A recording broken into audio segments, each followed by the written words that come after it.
자, 청와대에서 무슨 발표를 하는 것 같은데 연결해 보겠습니다. 인사를 발표하겠습니다. 박근혜 대통령께서는 현 상황과 관련하여 지난 10월 30일 대통령 비서실을 개편하였고, 이어 국무총리와 경제부총리, 국민안전처 장관에 대한 인사를 단행하기로 했습니다.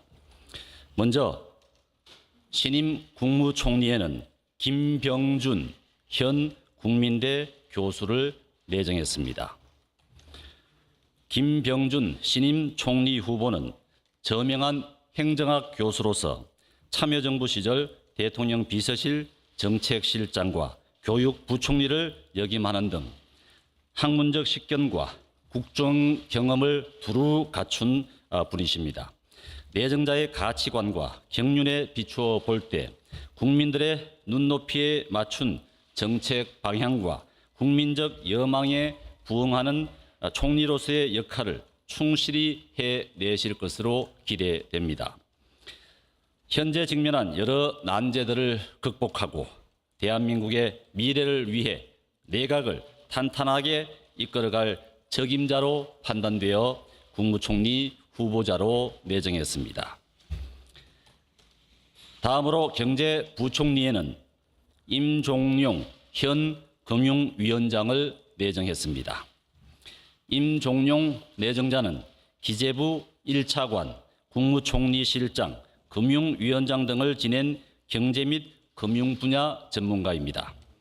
시야가 넓고 정책 경험이 풍부할 뿐만 아니라 NH농협금융지주 회장 등을 역임해 민간 경제 현장에 대한 이해도 겸비했습니다.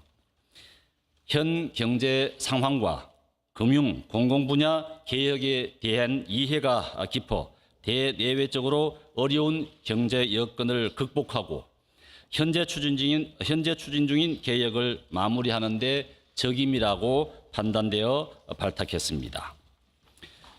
그리고 신임 국민안전처 장관은 김병준 국무총리 내정자의 추천을 받아 박승주 전 여성가족부 차관을 내정했습니다.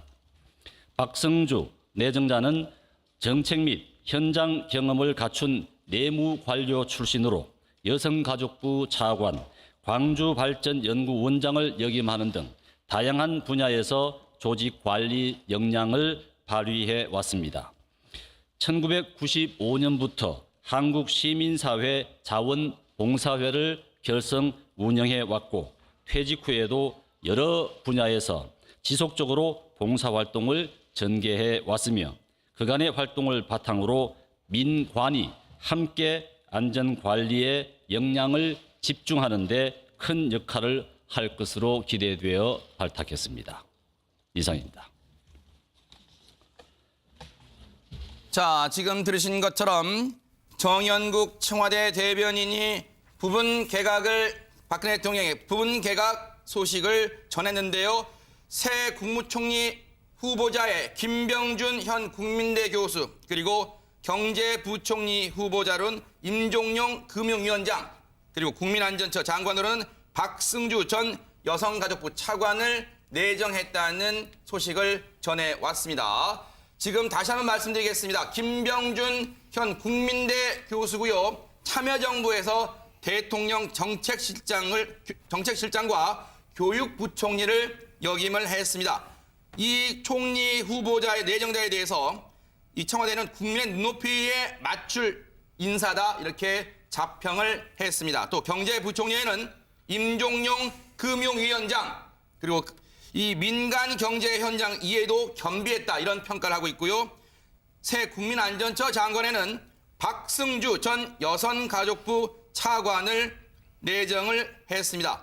자, 이 소식은 잠시 뒤에 저희가 짚어보고요. 지금 혹시 그림이 들어옵니까? 최순실 씨 들어갔어요? 네. 지금 이 인사에 대해서 얘기를 좀 해보겠습니다. 지금 김병준 국민대 교수의 총리 기용설은 꾸준히 언론 등을 통해서 제기가 됐는데 황 소장님 보실 때는 어떠세요? 예, 일단 오늘 총리를 좀 기습적으로 임명했지 않습니까? 네. 사실 비서실장 인사할 거라고 다들 기대했을 겁니다. 네. 그 부분은 박 대통령이 거국 중립 내각이나 책임 네. 총리제에 대한 일종의 거부 의사를 표명한 부분이다. 네. 자기 나름대로 상황 인식을 하고 돌파해 가겠다. 네. 그런 의지가 담겨 있다 이렇게 봐야 되고요. 네. 두 번째로는 노무현 정권 때 사람이지 않습니까? 물론 저분은 합리적이고 온건하고 네. 또 지금도 친노 친문 진영과의 약간 거리를 두고 그쪽에서도 껄끄럽게 생각하는 인물인 것은 맞습니다만 네. 어쨌든 그 박 대통령 스타일로 봐서 노 정권에 저렇게 깊숙하게 몸을 담갔던 분을 총리로 임명했다라는 부분은 네. 어쨌든 대외적으로 현재 야권의 공세들을 갖다가 좀 무마시키고 또 총리 인준에 있어서 무난하게 통과될 수 있는 사람이다. 또 행정 전문가 아닙니까? 네. 지방자치부터 행정개혁, 지방분권 이런 부분에 전문가로 꼽히는 분인데요. 네. 그런 부분에서 이제 그 이 내각을 좀 이렇게 장악하는 역할을 높이겠다. 아. 그리고 업무 능력에 대해서 총리가 상당히 능력이 있으니까 네. 그런 부분을 좀 감당시키겠다. 네. 이런 의지로 비춰지는데요. 네. 다만 지금 이 최순실 파동의 와중에서 네. 이 총리를 개각하면서 대통령이 상황을 갖다가 이 자기 스케줄대로 갖고 간다는 것이 네. 국민들에게는 어떻게 비춰지겠는가 하는 부분은 네. 이제 평가가 나오겠죠. 네. 근데 김성환 평론가님, 오늘 이 조간들에도 일찍 나왔지만요. 경제부총리에 지금 임종용 금융위원장을 현 금융위원장 앉혔단 말이에요. 지금 이게 인물을 누구를 앉히냐, 교체하느냐의 문제가 아니라 유일호 경제부총리가 이런 말을 했어요. 몇 달 동안 박근혜 대통령에게 대면보고한 적이 없다고 그랬어요. 지금 인물만 바꾼다고 지금 되는 거예요? 시스템 바꿔야 되는 거 아니에요? 몇 달이 아니라 정확한 표현으로는 네. 한 달 동안 박근혜 대통령을 대면 보고를 하지 못했다 네네. 이렇게 표현을 했는데요. 그만큼 뭐 경제에 대해서 굉장히 위기의식을 느끼고 있다 이렇게 표현할 네네. 수 있는데 이번 이제 개각 인사를 보면서 저는 이런 생각이 들었습니다. 네. 상징적인 그러니까 국민들의 이 분노를 좀 잠재울 만한 상징적인 인물은 총리로 선택했다. 네. 그러니까 야권 성향이 있는 네. 이전에 이제 대통령 정책실장까지 노무현 정부 시절에 네.